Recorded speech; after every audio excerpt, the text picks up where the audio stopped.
di MBKM industri kita harus bisa survive gitu. Karena nggak ada panduannya Mas, kita ada di industri ini gimana caranya kita menyesuaikan adaptasi di sana gitu. Karena kalau saya bisa hitung-hitung gitu, ilmu saya yang ada di kampus itu ibaratnya nggak seberapa gitu, hanya sekian persen yang kita gunakan ketika kita di dunia kerja kayak gitu.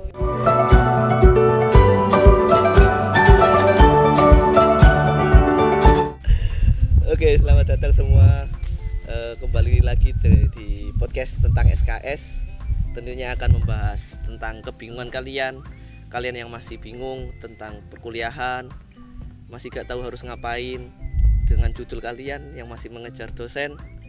Kita akan membahas mengutip dari pembicara kita, rekan saya. Gitu. Akan mengupas kebingungan kalian yang nantinya akan mengantarkan kalian dengan ketidakbingungan. Bulet ya? Ya gak apa-apa gitu. Selamat datang rekan saya. Ya. Terima kasih sudah diundang di podcast Mas Mal. Kenalkan dulu. Oh iya, sebelumnya perkenalkan, nama saya Ika Masruroh, bisa dipanggil Ika. Dulunya rekan kuliahnya Mas Mal, kayak gitu. Berarti sekarang udah gak rekan ya? Rekan di luar kampus. Oh, rekan di luar kampus. Oke. Kali ini Kak Ika akan sedikit membahas tentang perkuliahan yang Kak Ika semester berapa sekarang? Semester 7. Semester 7. Kalau nggak salah dulu pernah ikut MBKM. Iya benar, MBKM industri lebih tepatnya. MBKM industri. Itu pas semester 6 kemarin, Terus, yang lalu. Semester yang lalu. Ya. Semester sekarang lagi sibuk apa ini? Di semester ini saya lagi sibuk untuk menyelesaikan mata kuliah wajib, kemudian ada mata kuliah pilihan juga, sama mulai menyicil skripsi saya. Oke. Kalau nggak salah itu di prodi kita ini ya, kita kan sama-sama kelautan. Yeah. Nah, prodi kita itu kalau nggak salah MBKM itu bisa ikut dari semester 5. Yeah. Nah, kenapa kok milih ikut MBKM di semester 6? Karena kenapa saya dan teman-teman saya itu memilih untuk bisa ikut MBKM di semester 6, karena memang pada saat itu di ruang kayak libur gitu Mas. Yeah. Libur semester 5 itu kan kita ambil PKL. Nah, karena di PKL kita ngerasanya itu masih kurang, karena kita tuh masih kurang ngerasain gimana pengalamannya di dunia kerja, kita ngelanjutin di MBKM industri seperti itu. Nah, kebetulan dari dosen juga mendukung, kesempatan juga ada, Kaprodi juga mengizinkan, terutama itu yang paling penting. Jadi kita memutuskan untuk bisa MBKM industri di semester itu. Ngomong-ngomong MBKM industri itu kan MBKM di suatu perusahaan atau instansi gitu ya. Nah, Kak Ika ini MBKM di perusahaan apa? Saya ikut MBKM industri di PT Garam Sumenep. PT Garam. Berarti Kak Ika ngambil konsentrasi garam. Iya benar. Oke. Nah, PT Garam ini kalau di angkatan saya mungkin belum ada teman-teman yang magang industri terutama di PT Garam. Kemarin cuman paling di BKIPM, PT USI, terus juga ada yang juga yang ambil MKM kampus mengajar itu salah satunya. Nah, di PT Garam ini mungkin sebelum bahas PT Garamnya ya, gimana sih Kak Ika ketika awal bisa ikut bisa terpilih? Apakah ada open recruitment-nya atau gimana, atau cuman ya orang-orang tertentu dari yang kenal dosen itu, atau gimana itu? Sebelumnya tentunya dari pihak kampus itu sudah ada menjalin kerjasama dengan pihak perusahaan gitu. Terutama salah satunya mungkin bisa disebut MOU gitu Mas. Jadi perusahaan dan kampus kita udah ada MOU. Kemudian ketika kita mau mengajukan teman-teman ini mau ada magang, terus kita juga mengajukan proposal MBKM, di situ kita bisa masuk ke sana, bisa MBKM di sana seperti itu. Yang pertama yaitu ada MOU itu tadi. Tadi kan melanjutkan PKL. Nah, apakah PKL-nya itu harus juga di PT Garam? Sebelumnya karena PKL saya juga ada di PT Garam seperti itu. Jadi ketika teman-teman ngerasa oh di PT Garam ini cuma sebulan ternyata nggak cukup ya gitu. Terutama karena kita di PT Garam itu fokusnya adalah memproduksi garam, yang mana 1 bulan itu nggak cukup hanya untuk memproduksi. Maka dari itu kita memutuskan untuk kayaknya kita harus melanjutkan ini untuk mendapatkan ilmu yang lebih banyak lagi gitu. Oh, jadi teman-teman juga bisa ketika PKL itu masih belum mendapatkan ilmu yang cukup atau pengalaman yang cukup, masih bisa dilanjutkan ke MBKM gitu ya. Bisa. Oh, sama halnya kalau PKL di tempat kayak perikanan. Kalau saya dulu itu PKL di Pondok Dadap Malang. Kalau bulan Desember Januari kan PKL pasti di bulan itu tuh. Nah, itu kan waktu nggak ada ikan, nelayan nggak waktunya melaut lah. Nah, akhirnya ya kerjanya nggak seberapa. Mereka juga menyarankan kalau mau magang di perikanan itu kalau bisa di bulan sekitar Februari sampai Oktoberan, karena itu lagi musim-musimnya ikan. Benar. Jadi sama halnya seperti itu. Iya, sama-sama. Benar Mas, sama. Kayaknya kemungkinan perusahaan juga akhir tahun pasti gak banyak kerjaan gitu. Iya benar, terutama di garam juga kan di akhir tahun biasanya musim hujan gitu Mas, nggak mungkin mereka banyak kegiatan gitu. Jadi kita di sana juga nggak banyak kerjaan, kita hanya mungkin mengurus administrasi membantu sekedar yang ada di sana gitu, bukan untuk memproduksi garam. Jadi kita memilih itu karena ada kesempatan dari perusahaannya dan juga kesempatan dari kampus gitu. Jadi kedua itu yang perlu kita pegang untuk bisa melanjutkan dari PKL menuju ke MBKM industri terutama kayak gitu. Kalau semisal nih Kak, dia nggak ngambil PKL, terus nanti pengen MBKM, itu bisa nggak kira-kira? Bisa banget, terutama ketika dari Prodi sudah mengizinkan bahwasanya PKL itu nanti bisa dikonversikan di MBKM itu gitu. Karena berdasarkan pengalaman saya, kenapa saya ambil MBKM di semester 6 itu juga untuk bisa mengkonversikan yang PKL itu tadi gitu. Jadi yang hasil saya PKL itu saya lanjutkan menjadi MBKM, dan di semester 6 itu saya juga nggak perlu untuk ikut sidang PKL seperti teman-teman saya kayak gitu. Berarti nggak pakai sidang PKL lagi? Enggak usah. Karena di di SIAKAT juga saya nggak milih itu kan, nggak milih PKL itu. Jadi saya hanya memilih MBKM Industri 20 SKS gitu. Akhirnya masuk ke konversinya 20 SKS itu. Ya, benar. Kemarin sempat bincang sama salah satu teman Anda juga. Nah, katanya lebih enak ikut MBKM di semester 7 daripada ikut MBKM di semester 6. Nah, itu bagaimana Kak pendapatnya? Mungkin yang teman-teman semester 5, semester 3 masih bingung. Itu gimana? Sebenarnya kalau misal saya bandingkan, tentu ada plus minusnya. Itu kalau misal saya sebagai mahasiswa, yang saya rasakan adalah ketika teman-teman saya ambil di semester 7, mereka jauh lebih free. Mereka jauh lebih punya banyak hal yang bisa dikerjakan gitu Mas. Terus kemudian apakah di semester 6 yang MBKM di semester 6 nggak merasakan demikian? Sebenarnya itu hampir sama, hanya saja tanggungan-tanggungan yang dulu kita tinggalkan itu harus diselesaikan di semester ini gitu. Dan karena kondisinya sudah berbeda, karena kita matkul pun juga udah nggak bareng sama teman-teman, jadi teman seangkatan itu jadi rasanya juga beda gitu. Terus kemudian beruntungnya ketika saya mengambil MBKM Industri di semester 6 itu, yang harusnya saya juga ambil KKN, di situ KKN saya dikonversikan ke MBKM Industri gitu.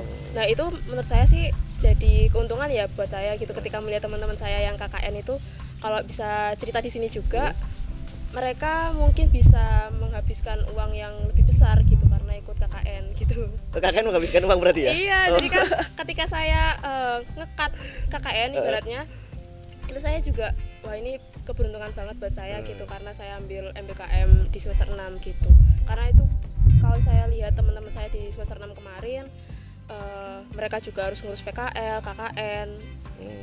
Belum lagi matkul-matkulnya yang benar-benar ibaratnya kita baru aja offline terus digempur sama matkul yang kayak gitu Mas, kayak banyak praktikum dan sebagainya.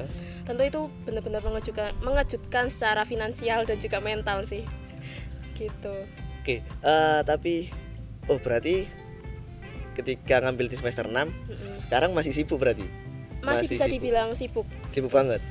Enggak juga sih, karena kalau saya pribadi saya cuma ambil 5 matkul, 3 itu pilihan.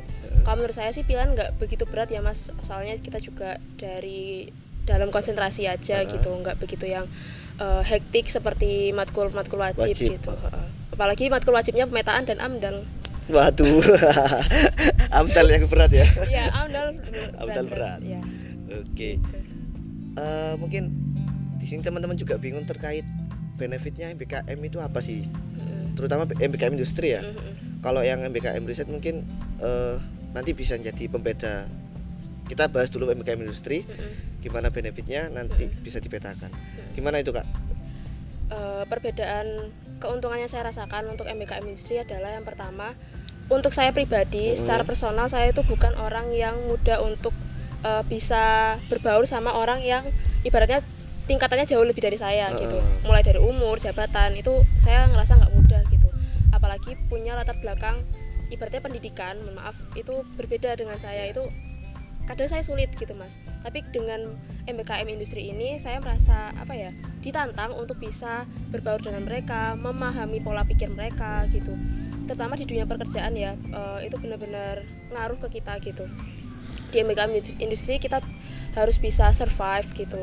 Karena nggak ada panduannya Mas, kita ada di industri ini, di industri ini gimana caranya kita menyesuaikan adaptasi di sana gitu. Karena kalau saya bisa hitung-hitung gitu, ilmu saya yang ada di kampus itu ibaratnya nggak seberapa gitu, hanya sekian persen yang kita gunakan ketika kita di dunia kerja kayak gitu. Yang skill yang bisa kita gunakan di dunia kerja itu ya pertama bisa adaptif, komunikasi gitu, terus problem solving juga di sana gitu. Karena di sana kita kalau misalnya ibaratnya kita nggak bisa ngebantu mereka ya ibaratnya kita kayak anak bebek aja, ngikut aja mereka ini gitu. Disuruh ke sana mau, disuruh ke sini mau. Tapi bukan berarti kita tuh ibaratnya selalu nolak apa gitu, enggak Mas. Tapi kan kita juga menyesuaikan gitu. Kita bisa ibaratnya mencoba untuk berhubungan sama orang sana gitu. Maksudnya kayak kita ambil dulu ilmunya. Kalau misalnya ada yang enggak sesuai sama kita ya mungkin kita bisa menyampaikan kepada mereka dengan bahasa yang lebih baik kayak gitu. Itu sih. Oh, berarti sangat beda banget dari bangku perkuliahan ya. Jadi kita benar-benar diajak untuk menyiapkan nanti selepas dari kita kuliah, kita masih bisa, kita langsung bisa survive dengan kehidupan baru. Benar. Bukan lagi beradaptasi tapi sampean sendiri udah pernah merasakan itu. Menjadi orang pilihan yang nggak semua orang bisa untuk ikut MBKM. Oke. Nah, kita berbicara materialistis ya. Di kehidupan yang sekarang pasti gak luput dari namanya keuangan. Nah, MBKM itu kalau dari iming-iming dari Kemendikbud pasti ada soal fee atau gaji lah. Tuh. Apakah di PT Garam itu juga mendapatkan itu? Selain benefit untuk pribadinya sampean, kok pribadi apanya? Kayak skillnya? Kalau bentuk materialnya ada nggak kira-kira?